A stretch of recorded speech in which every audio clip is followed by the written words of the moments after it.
काया तेरी है नहीं, माया कहां से हो। और चरण कमल में ध्यान रखो, इन दोनों को खो। नंगा आया जगत में, नंगा ही तू जाए, और बीच में ख्वाबी ख्याल है ये मन माया भरमावे। अरबपति खरबपति सारा दिन बौड़े कुत्ते की तरह सर मारते अंडे दा, नून ले लूं, एक और बिजनेस शुरू कर दूं, फलाना कर दूं, और जो करना था वो करा को नहीं। बीच में मृत्यु होगी, गधा बना अंडे कुमार के वहां खड़ा, फिर गट्टे बंधवा के सिर पर लेवा माया के काम आई। अरे इसके साथ साथ परमात्मा में भक्ति करो, ये माया तो शत्रु है इस जीव की। हाँ, इसमें बताते हैं एक माया दुख भंजनी, एक माया दुख मूल है। मान लिए परमात्मा ने आपके प्रारब्ध में खूब संपत्ति दे रखी है, उसका सदुपयोग करो। कहते हैं दान माया दुख भंजनी, और जोड़त संचत है दुख मूल। अब है अंतर की गंध है, या दिक्कत की है फूल। तो पुण्यात्मा, हमने परमात्मा के एक एक वचन पर विचार करना है। तो क्या बताते हैं कि मनुष्य जीवन की वैल्यू ईब आप लगा लियो कितनी होगी। एक श्वास उश्वास और मंत्र, विधिवत मंत्र जाप किया जाए परम संत से लेकर आजीवन मर्यादा में रहना पड़ेगा। इसमें मर्यादा सबसे पहले है। जैसे बच्चा खेल खेलता है, खेल होता खिलाड़ी जो खेल खेलते हैं, उसके कुछ नियम होते हैं, उनकी कुछ बाउंड्री होती है, सीमा होती है। उस सीमा के अंतर्गत ही जो बच्चा खेलता है और अच्छा खेलता है तो वो खेल में सफल हुआ करता है, और जो फाउल खेलता है तो उसको बाहर बैठा दिया जाता है, उस खेल में वो खेल नहीं सकता। तो पुण्यात्माओं, हम ये परमात्मा की भक्ति का जो खेल है, परमात्मा पाने वाला अखाड़ा है, इसमें आप जी सिलेक्टेड हैं जिनको उपदेश मिल गया। और इसमें जब मर्यादा में नहीं खेलोगे, मर्यादा में नहीं रहोगे तो आप फाउल हो जाओगे, आपका फिर काम बिगड़ जाएगा। परमात्मा कहते हैं 100 वर्ष तो सतगुरु पूजा, एक दिन आन उपासी, वो अपराधी आत्मा फिर पड़े काल की फांसी। चाहे फाइनल मैच में जाकर हार जाओ, वो कर दे गड़बड़, फाउल हो गया तो फिर वो सब बाहर हो जाएगा, वो बात तो बिगड़ेगी। इतने दिन के वो डले ढोए व्यर्थ गए। तो कहते हैं 100 वर्ष तक सतगुरु पूजा, एक दिन आन उपासी। 100 वर्ष तक गुरु जी की पूजा। गुरु जी की पूजा का अर्थ है जैसे गुरु जी बतावें उसी तरह रहनी करनी, अपनी मर्यादा और भक्ति करता रहे। और एक दिन 100 वर्ष तक ऐसी कर ली, और एक दिन आन उपासना, अन्य देवताओं की पूजा करने से आपका काम बिगड़ जाएगा, वो अपराधी आत्मा फिर पड़े काल की फांसी। अब विचार करना पुण्यात्माओं, ये काल हमारे साथ कितना धोखा किए हुए है। जैसे कुछ दिनों के बाद क्या होगा कि आपके ऊपर कोई कष्ट नहीं आएगा, और जो कष्ट आना था वो परमात्मा कैंसिल कर देगा आपकी सच्ची लगन और भक्ति देखकर। यहाँ सांसारिक सुख हो जाएंगे, घर में भी सुख होगा, आपके पास पैसा भी खूब हो जाएगा, क्योंकि दान ऐसे स्थान पर आप कर रहे हो, ये किया हुआ दान आपको मालिक देगा और बहुत अच्छा प्रतिफल देगा।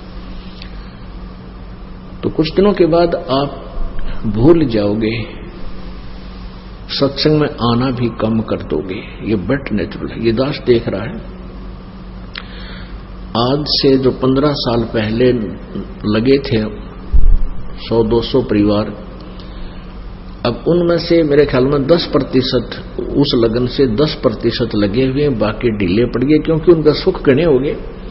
वो तो माया चाव थे, उनको ज्ञान था को नहीं, क्योंकि दास को भी परमात्मा ने या ज्ञान योग नहीं खोला था जब तक, क्योंकि इस ज्ञान को परमात्मा ने बैन ला रखा था कि अभी इसको प्रचार नहीं करना। क्योंकि जैसे ये ज्ञान तो दास बताता था, गांव गांव में जाकर सत्संग किया करता था, लेकिन कबीर परमेश्वर जी की वाणी से ही ये यूं का यूं बताया करता था कि ब्रह्मा विष्णु महेश की ये स्थिति है, दुर्गा की ये स्थिति है, लेकिन आम व्यक्ति का विश्वास नहीं होता। जो हमारे शिष्य थे उनका विश्वास ना होता कि ठीक है, उनको लाभ हो रहे थे, परमात्मा के नाम लेते उनके सारे संकट दूर होने लगे थे, इसलिए शस्त्र बनने शुरू हो गए थे। क्योंकि ये जो मंत्र है, इस मंत्र का जाप पूरे विश्वास लगन के साथ जो व्यक्ति करता है, उसको ज्ञान है या ना है। जैसे डॉक्टर कोई दवाई देता है, औषधि देता है, मरीज खा लेता है, तो उसको नहीं पता इसमें कौन सा केमिकल है, कौन सा साल्ट है, तो वह दवाई अंदर गई, लाभ तो करेगी। फिर यहां समस्या क्या आ गई है हमारे सामने कि जैसे जो दवाई जो मंत्र दास देता है, दूसरे नकली डॉक्टर यानी ये संत भी और मंत्र देते हैं उसी रोग के काटने के, मोक्ष मार्ग के लिए। जैसे ब्रह्मा विष्णु महेश जी को वो अजर अमर बताते हैं, दास उनको नासवान बताता है, क्योंकि सूक्ष्म वेद में लिखा हुआ है। तो ऐसे कंट्राडिक्टरी स्टेटमेंट हो जाया करती थी कि भी गुरुजी तो ये बताते हैं और दूसरे जो ब्रह्मा विष्णु महेश के जानने वाले वो ये बताते हैं ब्रह्म ही सबसे शक्तिशाली है, ब्रह्म ही सबसे बड़ा भगवान है। विद्वान कहलाने वाले ऐसे कहते थे। तो यदि ये बीच में ये संत ना अड़ रहे होते और सीधा ही दास आपको मंत्र दे देता, फिर आपको ज्यादा ज्ञान की आवश्यकता नहीं थी, या टेबलेट, ये दवाई यानी सिमरन, ये फांकी मारनी थी, रिश्ते रोग कट जाता, यानी जन्म मृत्यु समाप्त हो जाती। तो ऐसे जो पुराने समय में जो भक्त लगे थे उनको लाभ तो निरे हो गए, क्योंकि वो हमारे संग में ज्यादा रहते थे। जहां भी कहीं पाठ होता था वो सारे ही वहां आ जाते थे कि उनका सुख गणे होया करते। कुछ दिनों के बाद फिर वो अच्छे सुखी हो गए, घर में सुख हो गया, सारे लाभ होने लग गए। तो फिर हमने आश्रम करौथा में डेरा डाल लिया, वहां भी कुछ दिन आए, फिर ढीले पड़ गए, फिर संगत ज्यादा होती रही, ऐसे वो पीछे हट गए। तो कहने का भाव ये है कि एक समय ऐसा आता, वो हमसे दूर नहीं है, वो हमारे को ये भी नहीं है कि हम गुरु जी से दूर हो गए, लेकिन वो कमजोर पड़ गए और एक दिन ऐसी स्थिति आ जाएगी वो भक्ति बंद कर जाएंगे, क्योंकि ज्ञान बिना बात बने को नहीं। अब ये ज्ञान इसलिए आपको देना पड़ता है कि कोई आपको भ्रमित ना कर दे कि ये टेबलेट ठीक होनी, इस रोग की कोना, अर्थात ये मंत्र सही नहीं है, ये ज्ञान सही नहीं है। तो इसलिए आपको यहां बुला करके इतना कुछ समझाया जाता है ताकि आप भ्रमित होकर के इस औषधि को, अर्थात इस ट्रीटमेंट को, जो मोक्ष मार्ग मंत्र हैं, इनको त्याग ना देना, क्योंकि भ्रमित करने वाले लाखों और करोड़ों व्यक्ति हैं। इसलिए ज्ञान की आवश्यकता। तो कहने का भाव यह है कि कबीर परमात्मा ये बताना चाहते हैं 100 वर्ष सतगुरु की पूजा और एक दिन आन उपासी, वो अपराधी आत्मा फिर पड़े काल की फांसी। एक दिन कोई और पूजा कर लिया आपने, या छोड़ दी मालिक की, या इसके पैरेलल भी दूसरी कर दी, तो भी बात बिगड़ जाएगी, आपका नाम खंड हो जाएगा। और आप ये सोच रहे होंगे कि मेरा नाम ठीक चल रहा है क्योंकि मुझे लाभ भी हो रहे हैं। वो जो 100 वर्ष में, कहने का भाव यह आपने 2 वर्ष 4 वर्ष 5 वर्ष जैसा भी हमारे सही संपर्क में रहे, नाम ठीक चला, फाउल हुए नहीं, तो वो कमाई आपकी गुड अकाउंट में लिख दी जाती है। और फिर काल ये क्या करता है कि आपको उसी से देना शुरू कर देता है। आपका नामखंड हो गया, आपके घर में सुख नो के नो, तो आप भ्रमित हो जाते हो कि मेरा कोई नामखंड नहीं हो रहा, मैं बिल्कुल ठीक हूं। ये काल का दाव है। अब क्या होगा कि आप पार तो हो नहीं सकोगे, रह गए यहीं पर। फिर इस इतनी कमाई आपने कर ली सिमरन की और दान की, इसके आधार से आप प्रथम मंत्र की, तो प्रथम मंत्र के आधार से आप गणेश जी के लोक में जाओगे, जो उसका नाम की जाप की कमाई आपने की हुई है। जो मजदूरी आपने गणेश जी के मंत्र की हुई है, जो दास आपको प्रथम मंत्र में देता है, और उसमें 5 मंत्र हैं, गणेश जी का, सावित्री ब्रह्मा जी का, विष्णु लक्ष्मी जी का, और शिव पार्वती जी का, और दुर्गा जी का। ये 5 मंत्र बीच के, और प्रथम और लास्ट ये आपकी सतलोक की कमाई है। तो इसलिए ये बीच में दिया जाता है कि मान ले किसी ने उपदेश ले लिया प्रथम मंत्र का भी और व्रत गणा हो रहा है, उसका शरीर छूट गया, तो उसको ये दोनों, क्योंकि ये 7 मंत्रों की जो जाप है, इसको पुनर्मनुष्य जन्म दिवाएगा तुरंत ही।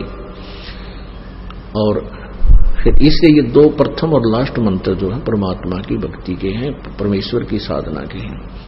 तो कहने का भाव ये है, आपका नाम खंड हो गया, और क्योंकि आपने अन्य पूजा, किसी भी कारण से नाम आपका खंड हो जाता है, और आन उपासना करने वाला फिर भगवान से दूर हो जाता है।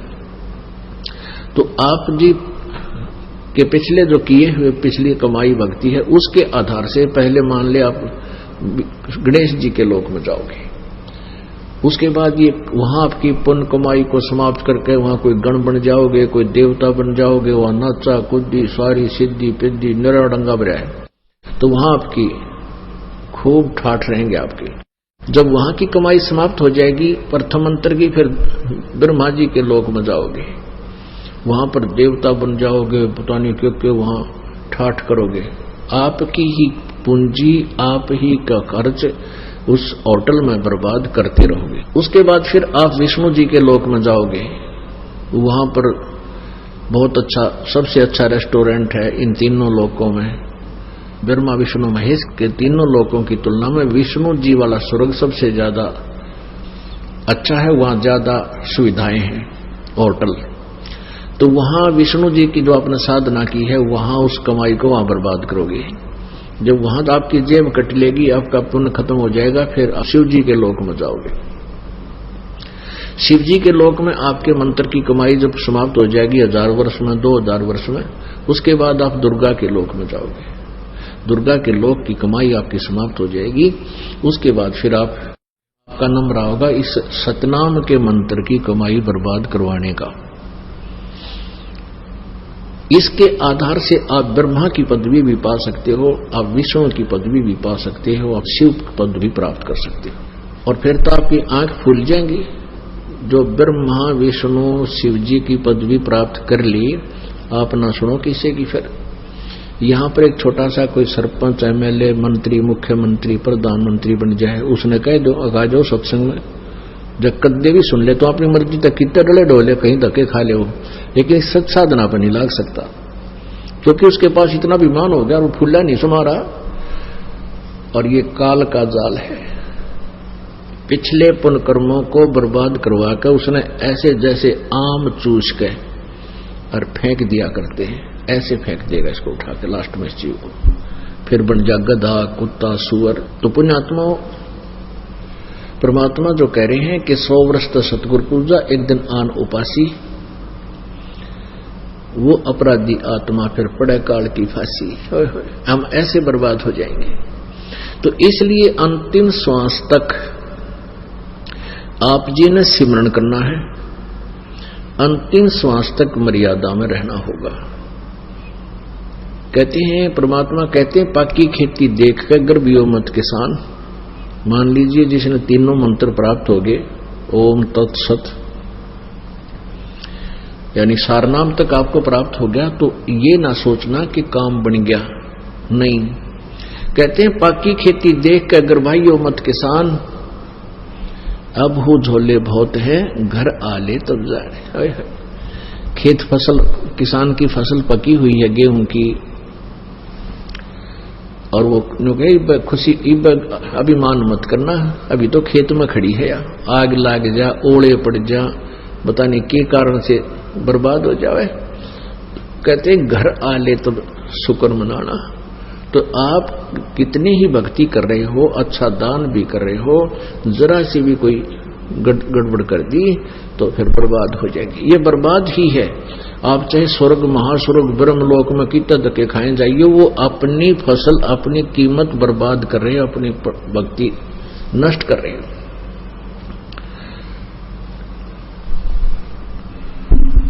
तो इस प्रकार हमने परमात्मा की वाणी को समझना है कि मानुष जन्म दुर्लभ है, ये मिला न बारंबार, और जैसे तरवर से पत्ता टूट जा वो फिर नहीं लगता डर।